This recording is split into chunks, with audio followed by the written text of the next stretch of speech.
Welcome everyone to today's webinar on preparing for the flu comeback. My name is Ian Colbert. I am the Executive Director of the Canadian Public Health Association, and I will be your host this afternoon. I want to begin by acknowledging that while we are gathering from all parts of Turtle Island, CPHA's offices are located on the ancestral and unceded territory of the Algonquin and Anishinaabe. Today's webinar is presented with support from Sanofi as part of their sponsorship for the Canadian Immunization Conference. The webinar is being recorded and will be made available on CPHA's YouTube channel. All registrants will be notified when the recording is available. Now, during the course of the webinar, you can pose questions at any time using the Q&A module. So we're very fortunate to have two Canadian experts on vaccination with us today. Our first presenter is Dr. Jiao Hu, who is a public health and preventive medicine specialist physician and the CEO of 19-0, a not-for-profit aimed at improving health behavior change around issues such as vaccines, cancer screening, and chronic disease management. After Dr. Hu presents, we'll have Dr. Alison McGeer presenting, and Alison is a professor in laboratory medicine and pathobiology and at the Dalla Lana School of Public Health at the University of Toronto, as well as an infectious disease specialist and senior clinician scientist at the Lunenfeld Tannenbaum Research Institute of the Sinai Health System in Toronto. So, to get things started, I will ask Dr. Hu to turn on your screen and share your slides. The floor is yours, Jai. Hi, thanks, Ian. Happy November, everybody. I feel like every year I'm gonna just share my slides now, but I feel like once again we are in the fall, winter, definitely the winter. If you live in Alberta, where it snowed 20 centimeters between this morning and last night. And that means it's time to talk about respiratory things again. So we're going to be talking a bit about the upcoming flu season and next generation vaccines. Some of the things we'll cover today are, what to expect with the flu season this fall and winter, although I think we're already beginning to, to see that in real life. So it's less about what we're expecting to some extent and also about what we're actually seeing.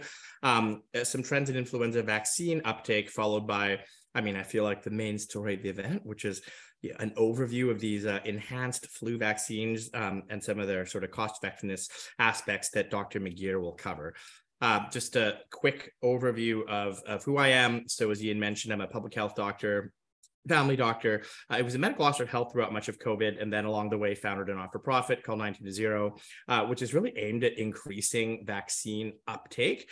And, I think that for those of you who've worked in the, in the vaccine world, I feel like flu vaccine uptake has always been quite low, annoyingly so in my mind, although it appears that COVID may be even lower this season. Then we'll talk a bit about that as well. And also, generally in the organization I run receives funding from a bunch of granting agencies, from industry partners, and some sort of other types of bodies, et cetera, et cetera. So I will get started and, we'll try to run through this relatively quickly. So there is a lot of time for questions. So anyways, so, this is like I say our third winter of COVID. And, I think that this is the first winter or fall of living with the endemic pandemic, where we're going to see a whole whack of respiratory viruses, including COVID, flu, and a bit of everything else. The reasons for this are probably obvious to those on the call, but I'll just go through them anyways. But, the biggest one is that we sort of loosened our restrictions. Almost entirely, actually. I think the last sort of macro COVID restriction fell in October, and that was sort of the masking in the transportation sector, along with sort of inbound vaccination mandates for people coming into Canada. But this is sort of a trend that we've, been seeing ever since Omicron, like the first wave of Omicron in the earlier part of this year. Because there hasn't been a whole lot of circulating virus, there's also been a a decreased sort of immunity to things like influenza, RSV, rhinovirus. I feel like all my friends who had kids that are quite young, were maybe born during COVID, didn't have the pleasures of having their kids go to daycare, and now they are, and they're getting sick like nobody's business, which is sort of what we'd expect in years prior. There are, of course, sort of seasonal factors. These things are a bit more stable in the cold. We like to, hang out more indoors in the cold. And then lastly, this whole like pandemic fatigue or just like fatigue with stuff that we've been telling people to do for the past few years is pretty interesting, right? I mean, you go back 2 years, and I think that, people were very on alert for, any signs of, of sort of respiratory virus infection. People almost certainly were washing their hands more than they are now. They're definitely wearing masks a whole lot than they were now. 2 years ago, though, at least, I think there was a great anticipation for vaccinations. And now I think that has also sort of fallen by the wayside. One of the things that I find quite interesting on this front is, I think one thing we sort of train society to do quite well is to stay home while sick. But that, of course, is kind of inconvenient actually for a lot of people. And so, I mean, I think that that remains actually a pretty strong public health recommendation. But I think that we're sort of reverting to a baseline sort of activity around how we view a lot of these viruses, possibly worse than baseline with some vaccine fatigue. But we'll see what happens as the year plays out.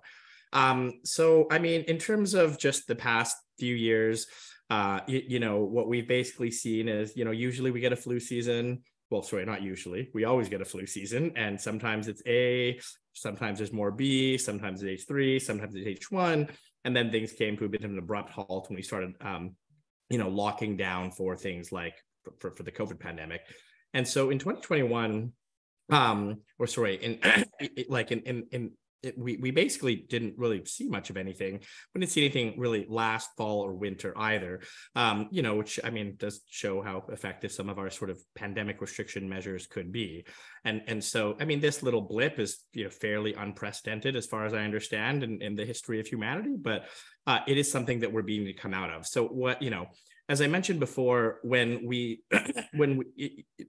up to, a year ago, there really wasn't much of anything. But then because of Omicron coming, around, I would say, last November, last December, and the recognition that, this thing is super infectious, we can't just keep locking down, we began to sort of see a loosening of restrictions and a certain return to activity. And that's driven by a combination of actual restrictions that the government mandates, but also just like norms of human behavior, being like, I don't want to not see my loved ones for yet another Christmas.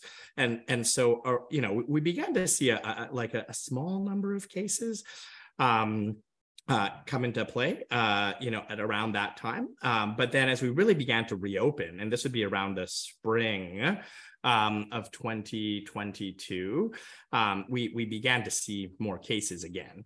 And, it was a really atypical sort of flu season in that, we don't normally obviously see a flu season start like in the, first week of March. And, that flu season was, on the entirely sort of A strains. But that was sort of like an appetizer, I think, for what's likely to come this year. And so, this is a slide showing US influenza ILI surveillance from the first week of October to the third week of October. And the more red things are, the more ILI there is, and the more green things are, the less ILI there is. And you can see that there, like from top left to top right to bottom, you see more and more ILI activity, particularly happening in the southeastern United States, but sort of going up. I don't know what happened to this slide, but oh yes, here we go. Here, we'll do it this way. But same with sort of Canada. We're still pretty, early in our flu season. The number of positive tests remains quite low, but you can see that, uptick starting to happen already. And then I think that, all these graphs basically show that we're certainly on the earlier part, but sort of a clear upswing of influenza that's occurring. And so I think, you already all know this, but, the bottom line is, from what we can tell so far, we're going to have a season. It's going to get started like in earnest within the next few weeks. It'll be an H3 predominant. For now, it seems as if the match and the vaccine efficacy look okay. There isn't too much resistance. And then there could be a lot of exposure to children. But we are basically going to have a return to a regular flu season. Certainly Australia did. Certainly sort of all signals around the world are showing that. I don't know the extent to which society knows that. The next part I'm going to cover briefly is just a bit about, vaccine uptake during the pandemic. And so, it's something that I have spent a lot of time working on. And certainly, if you look at sort of uptake of non-flu vaccines, there were big hits, right? Big hits across routine infant immunizations, big hits across especially the school-based immunizations.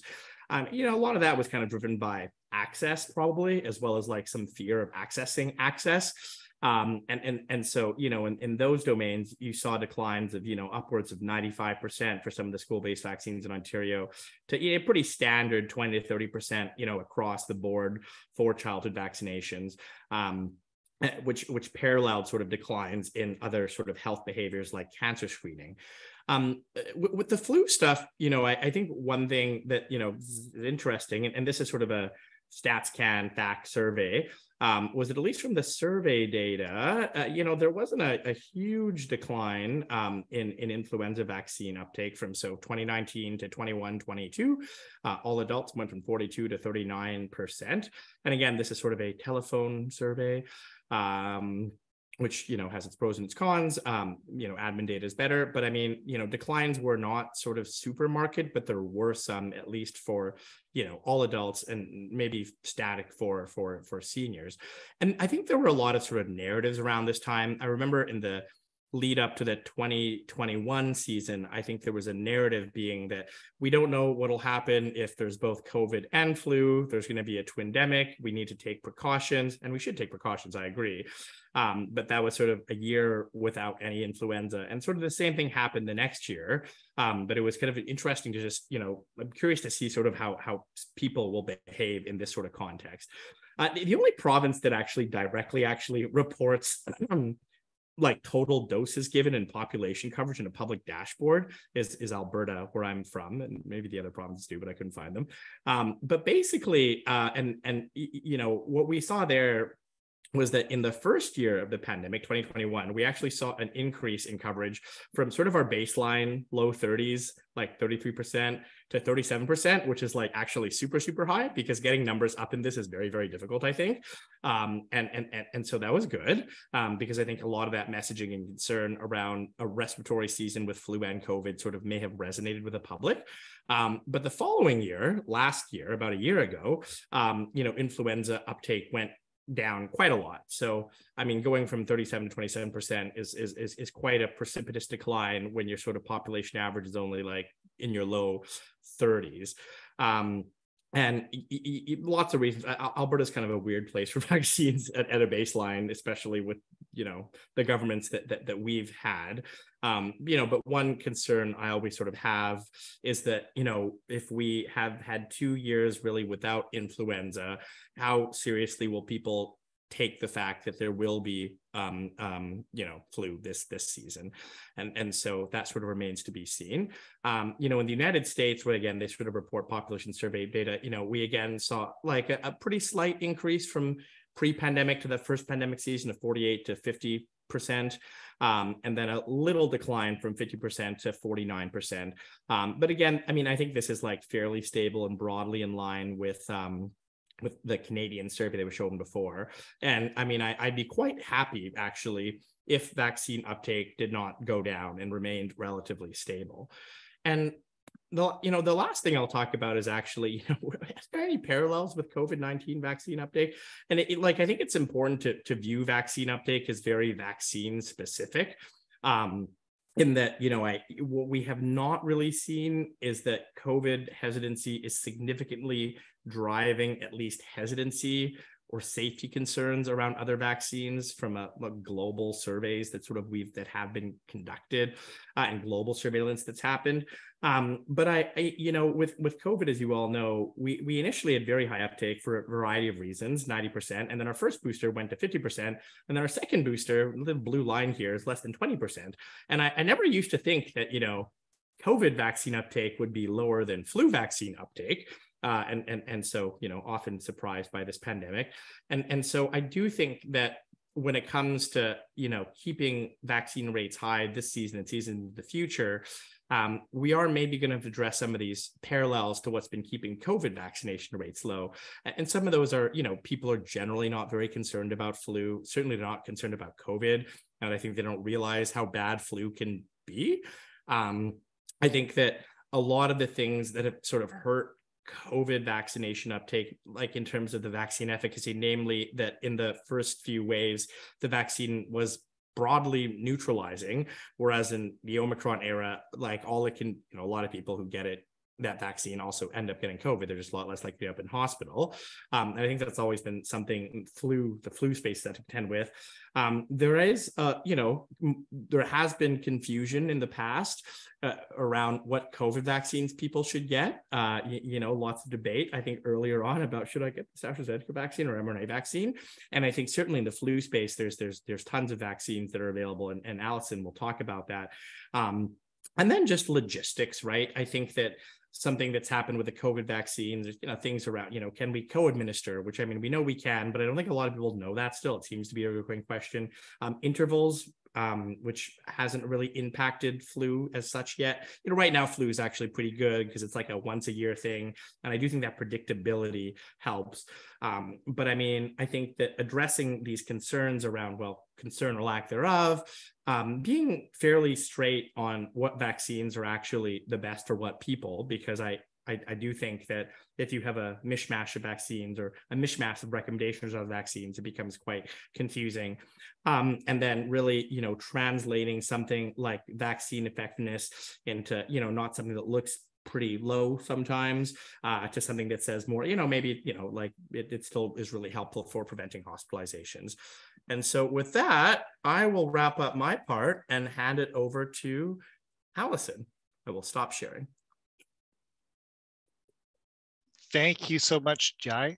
That a great overview of where things are at. So it's now I'll turn the floor over to Allison. If you want to turn your camera on and share your slides, that would be great.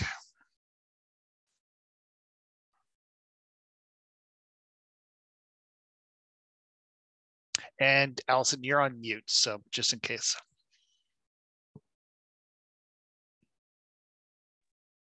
And are you seeing presenter view or are you seeing my slides properly? No, we're seeing presenter view. Just switch them over. That better? That is perfect. Okay, excellent. Thank you, John, Ian. Now we'll get to the technical piece, which is not perhaps quite so interesting. I'll just talk about the evolution of enhanced vaccines for older people and both what's happening across Canada and maybe where we might be going. I can make my slides work. So here are my disclosures. I work with a substantial number of both vaccine companies and companies with antivirals for flu and COVID. Okay, so here's the list this year of influenza vaccines that are not standard trivalent inactivated vaccines that are authorized for older adults. On top, the first cell-based vaccine, and we're not going to talk about those. Presumptively, we're moving, well, before the pandemic, we were moving to cell-based vaccines. I think now the whole creation of influenza vaccines has been revolutionized, and it's really hard to tell whether we will be moving to mRNA vaccines for flu or one of the many other platforms that people have been working on for the development of COVID vaccine. There's nanoparticles and there's metacogos grown in tobacco leaves, and there's a whole variety of different approaches to non-egg-based flu vaccines. And it's going to take, I think, some years for the market to settle out again. But cell-based vaccines are one of the options. The advantage of cell-based vaccines, as you know, is that when you grow influenza viruses in eggs, the viruses themselves adapt their hemagglutinin to bind better to the cells in eggs, and that sometimes changes the antigenic characterization, and you can get vaccines that are not as close to infecting strains and lower vaccine efficacy. So theoretically, at least, cell-based vaccines, particularly for H3N2, where there's more adaptation, will work better. But what we're going to be talking about are the three new vaccines that the CDC are now calling enhanced vaccines for older adults.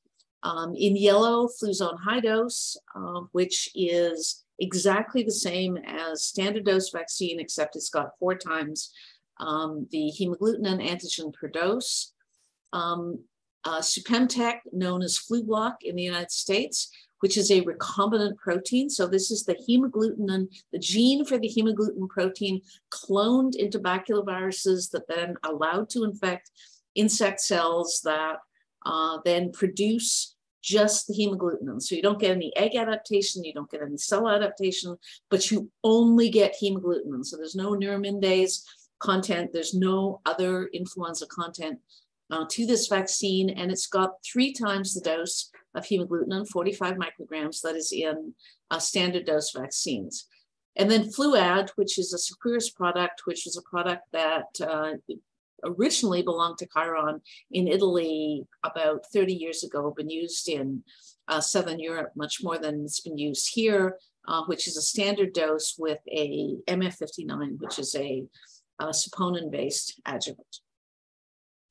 And the story of these vaccines is that the adjuvanted vaccine was available in Europe for a long time, but not sold in North America, where we have had, I think, been anxious about adjuvanted flu vaccines.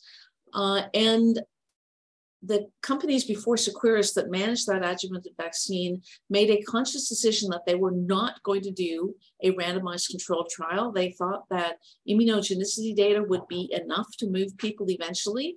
And they said they weren't planning on charging enough for their vaccine that it was going to matter whether there was a randomized controlled trial. There have been 2 randomized controlled trials for enhanced vaccines. This is the one for Sanofi's high-dose vaccine, published in the New England Journal in 2014, which demonstrated a relative to standard dose vaccine, a 24% efficacy in reducing protocol-defined influenza illness, which was a febrile respiratory illness, and a significant reduction in all-cause pneumonia and hospitalization after respiratory illness. At about the same time, GSK had an adjuvanted vaccine similar to the Novartis one with their lipid-based formulation.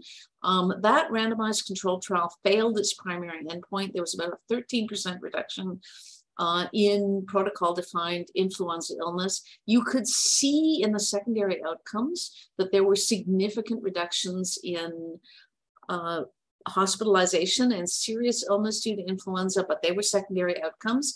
And GSK walked away from that vaccine, which, is an explanation of why Seqirus or the companies before Seqirus did not do a randomized control trial. Really hard to do randomized control trials. So then we had RCT evidence that high-dose vaccine was better than standard dose vaccine in preventing influenza in older adults. And here you see what NACI has recommended. So in 2011, NACI looked at the rather weak observational data for the adjuvanted vaccine and said it could be used, but there was insufficient evidence for a preferential recommendation. In 2015, NACI recognized that high dose should provide superior protection. NACI at that time was not doing cost effectiveness analysis, and because of the increased price of the high dose, they did not make a recommendation that it should be preferentially used over standard dose. In 2018, NACI did an updated literature review, but still could not do a cost effectiveness analysis. And because the budget impact in provinces was so substantial, if as long as you were paying retail for high-dose influenza vaccine. Retail prices in the United States are currently about $20 for standard dose and between $65 and $70 for high-dose flu vaccine. So a really substantial cost differential. Because of that issue of budget impact, NACI made an individual level recommendation for high-dose TIV for people over 65. This vaccine is better for you. If you're over 65, you should get it. But at a programmatic level, they said you can use any of the vaccines. This was NACI's way of trying to manage the issues of budget impact for vaccines in Canada. I have to say, as an individual looking at it, this to me is an overt statement of support for inequities. If you're rich, you can get the better flu vaccine, but if you're poor, you'll get the public vaccine, which is not as good. And I really think we need to find a solution to it. But at any rate, that's where we were. And then in 2019, NACI simplified the programmatic recommendations, specified that cost effectiveness assessments have not been performed.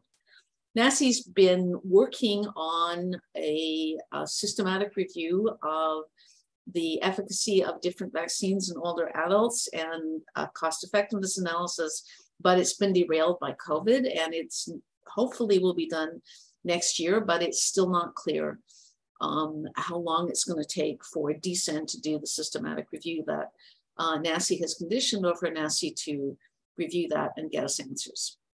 In the meantime, provinces have been moving ahead with vaccines for older adults. And here's a summary of what's going to be available in the 2022-2023 season. In Ontario, high-dose vaccine is available for all adults over the age of 65, although we don't have enough supply for all adults who are over 65. And this year, for the first time, you see on the right that we've also purchased adjuvanted vaccine. I don't have data, and I'm not sure who does on what the split is. It would appear that what we're doing is supplying high-dose vaccine, at least to pharmacies first, and perhaps when we run out of it, we'll add adjuvanted vaccine, but I'm still not sure how that distribution is going to happen.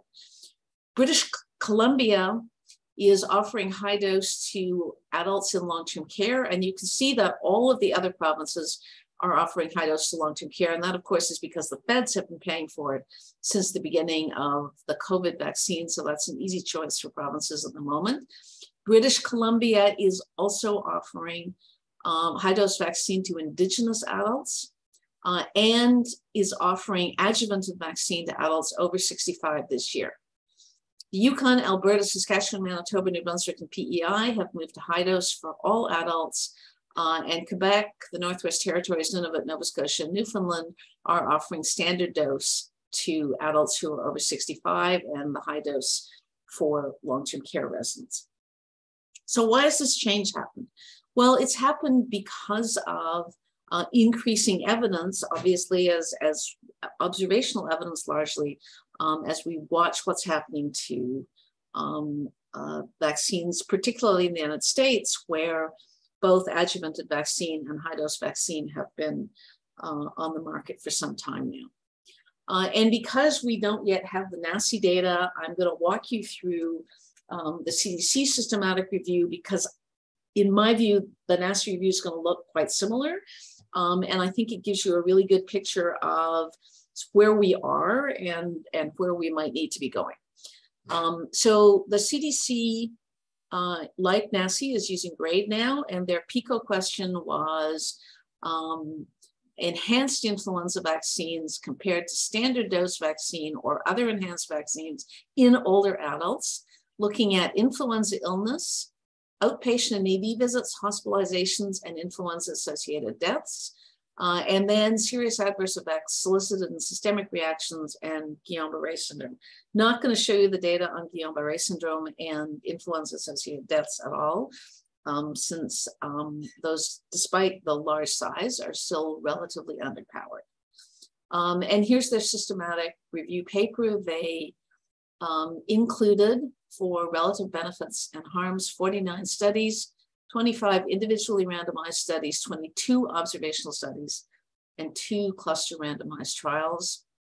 And now I'm going to walk you through the comparisons. So the most data are available for high dose versus standard dose.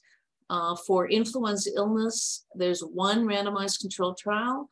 For influenza hospitalizations, there's 2. Obviously, the biggest one is the one whose summary data I showed you for the high dose vaccine.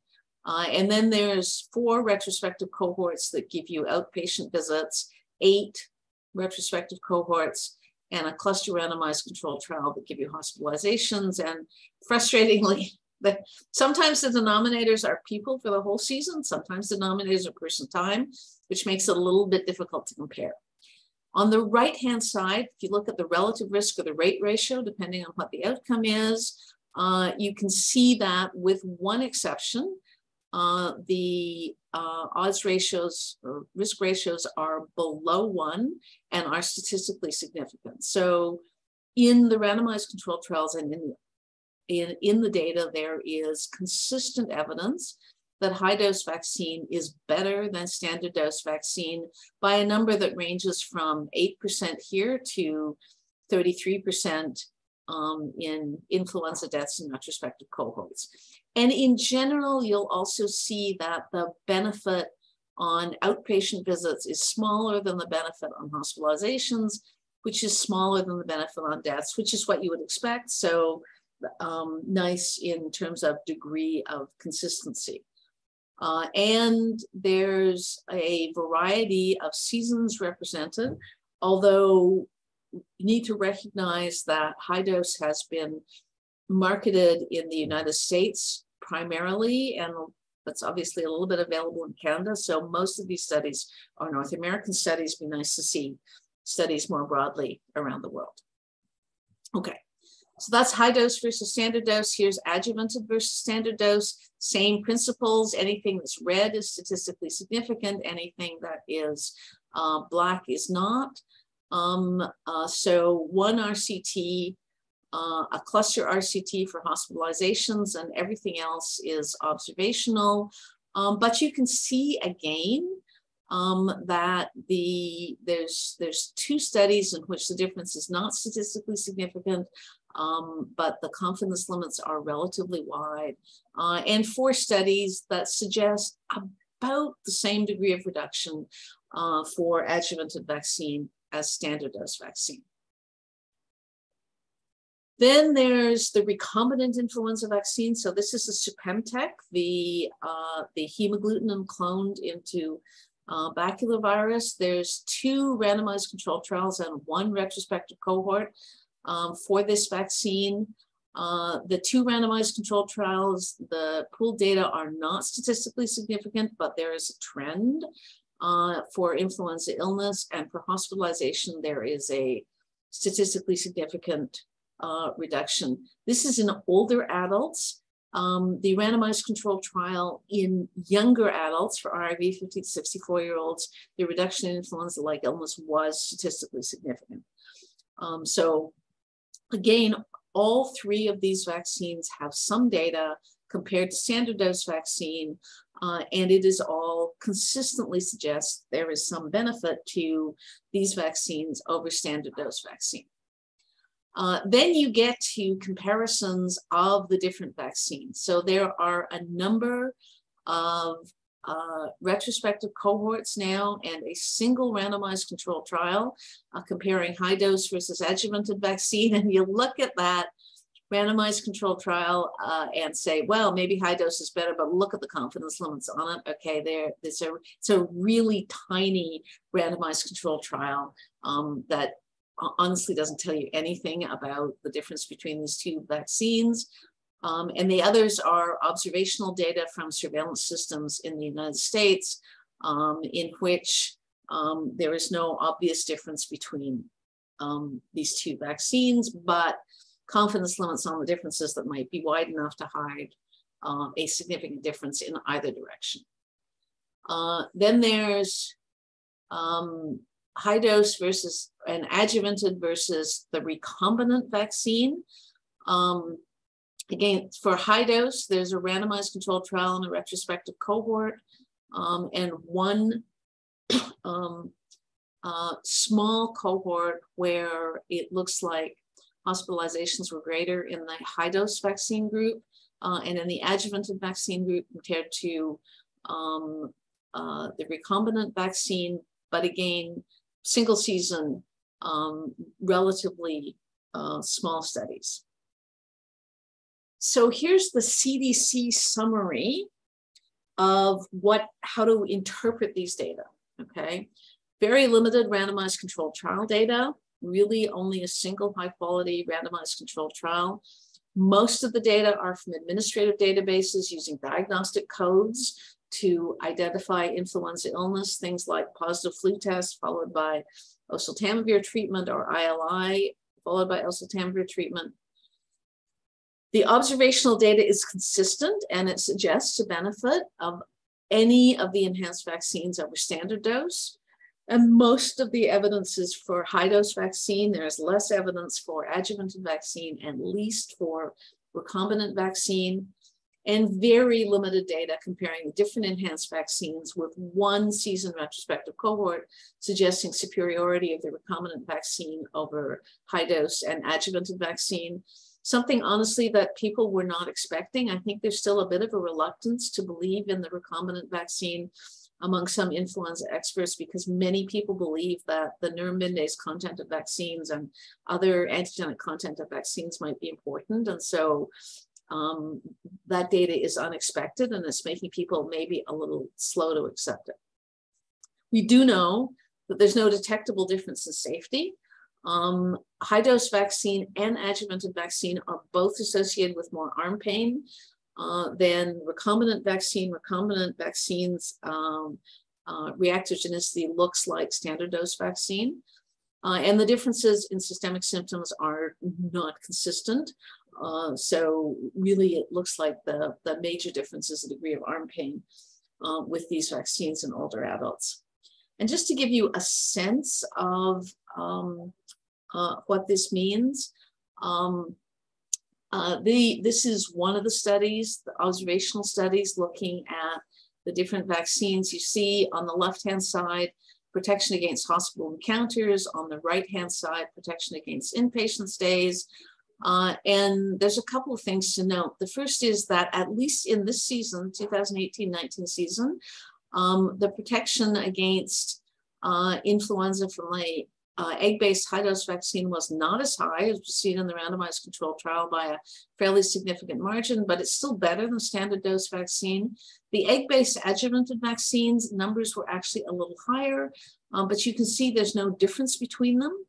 And the confidence limits are wide enough, even in this big surveillance study, that there might be a significant difference between the two over time. It's just going to take more time to sort out what happens in different seasons over time. So a piece of our problem with assessing these vaccines is that, as we found out with influenza vaccines, if you really want to know how they perform, you have to watch in different countries, in different surveillance systems over multiple seasons to really get a good idea. And that data is starting to be accumulated around the world. But it will take some time before we have a really good idea of whether there are significant differences in these different flu vaccines. So the next question is cost effectiveness. And here's a summary of data. There's a paper, I'm sorry, I don't have the reference. It's Sharon Strauss's group at Unity Health. The first author is Luong, L-O-O-N-G, published in Value Health this year, looking at high dose versus standard dose and adjuvanted versus standard dose. They also looked at quad versus trivalent in that systematic analysis. And what you can see on the high dose versus standard dose is that most of the studies that have been done, all but one of them, that I could find are Sanofi funded, a bunch of different perspectives, most of them in the US, one UK, one Australia and Canada. And this year in the one of the conferences, there are a bunch more studies also from the UK. As expected, the ICER in dollars per quality looks a little better in the industry-funded trials than in the one trial that is not industry-funded.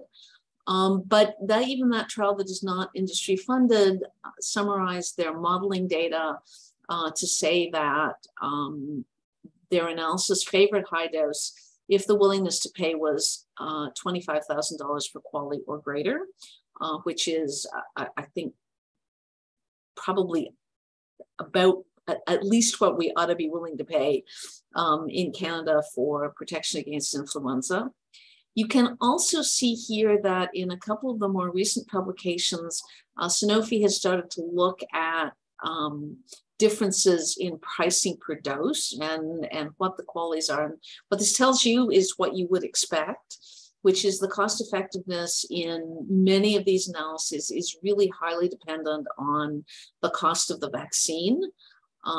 It also tends to be dependent on the differences or lack thereof in efficacy between the two vaccines. So a couple of things that we don't actually have data on that make a significant difference to the cost effectiveness analysis. And as I said, in the UK analysis, the cost per dose is smaller than what was proposed in the high dose analysis, but it is a little bit hard to assess what we should be doing in Canada when, of course, we don't know what government procurement will be able to do for us in terms of reducing the cost of either high dose or adjuvanted vaccine. And lastly, then, here are the data on cost effectiveness for adjuvanted vaccine versus standard dose vaccine, a better balance of non-industry funded and industry funded assessment, and pretty consistent that societal is dominated and ICERs are within the range that where we would probably expect to pay per vaccine. So you can see why some of the provinces, BC and Ontario, have moved to adjuvanted vaccine for adults. It's going to be very interesting to see what NACI recommendations are when their cost effectiveness is done going forward. So that's the summary of where I think we are with enhanced vaccines. I think it is likely that we will be moving to enhanced vaccines. And interestingly, although I have to say, I thought when we were talking about introducing different vaccines for different populations that it would be really hard for people to deal with. There's a recent Sakura survey that was published at Options in which 50% of people knew that there were enhanced vaccines. And in our 2019-20 surveillance in Ontario, about 30% of adults over the age of 65 could tell us which vaccine they had had. And when they could tell us, they were invariably right. But it does seem like people are slowly adapting to understanding that there are different influenza vaccines and being able to manage it. And maybe it's not as bad as or as challenging as I thought it was going to be when we started. So then lastly, just one small reminder about concomitant vaccines. As Gia has pointed out, our vaccine delivery of booster COVID vaccines is going really slowly, despite the fact that we're on track to have as many deaths from COVID this winter as we had last winter. And in the face of the fact that we clearly need to increase our COVID booster doses. So I'm really hoping that we will be able to pitch COVID and flu vaccine at the same time, and that every time you go to a clinic or pharmacy, somebody will be cheerfully saying to you, "Oh, you're getting a flu vaccine. Isn't that great? Can I give you your COVID booster at the same time?" And so this is just the most recent paper from JAMA Network Open. This is the US V-Safe system. So it's open label. People know what they had, which maybe increases the differences, but you can still see that the differences in pain and in systemic symptoms between sole vaccine delivery, which is in the dark blue and the dark yellow for Pfizer and Moderna respectively, and in concomitant with flu vaccine, which is the light blue and the light yellow, Really very little difference, a bit more of a difference for Moderna than Pfizer, but most people are probably choosing the Pfizer booster anyway. So really not a significant difference in reactogenicity with concomitant administration, with separate administration. We really need to be, I think, focused on trying to get people to be doing concomitant COVID and flu vaccines for the next month across Canada if we hope to keep the number of both COVID and flu hospitalizations and death downs, and B, try to keep our hospital system functioning well. I'm going to stop there and I will stop sharing my screen. Be really interesting to hear the discussion. Thank you so much, Allison. A ton of information in a short period of time. I don't know where to begin, but let's open it up the floor to any questions from the audience. If you don't want to type your question, just raise your hand and I will unmute you. We don't normally do this during webinars, but I thought for this topic it might be easier to do it that way. Give people a few moments. It is interesting that last study, or one of the studies you noted, Allison, that people are aware of the flu vaccine that they're getting. We very much saw that during COVID with COVID vaccines. People, well, I want Moderna malaise, I don't want Pfizer flu, and they were asking for something as opposed to just taking what was available to them. And I was wondering if people were going to start asking for specific vaccines. I know anecdotally, my parents always knew to ask for the high dose. They didn't really have to ask for it, but I think once you hit a certain age, the fear factor of what influenza can do to you kicks in that much more. So you really want to keep on top of that. It will be interesting with other vaccines beyond influenza if that becomes a trend as well, that people do even more research and know which varicella vaccine or herpes zoster vaccine that they want to get. So. Well, I am not seeing any questions. And to me, that says you both did such a phenomenal job. I am not going to belabor this at all, since we've given people the opportunity to raise their hands if they have any questions. And, oh, Bertrand Roy has a question. Could you please let us know what the ACIP recommendation is? Yeah, so it's older adults should get an enhanced vaccine, but they're not preferential about which enhanced vaccine they should get. There you go. So any other questions from our audience today? No, thanks are rolling in from everyone. So thank you again, Jai and Allison. That was a tremendous presentation. And for everyone that's on the call, today's session was recorded and will be made available on CPH's YouTube channel, along with the presentations from both of our presenters. So have a great day, and please keep up the great work keeping our country immunized against influenza and all those other vaccine preventable diseases. It's greatly appreciated. Have a good day.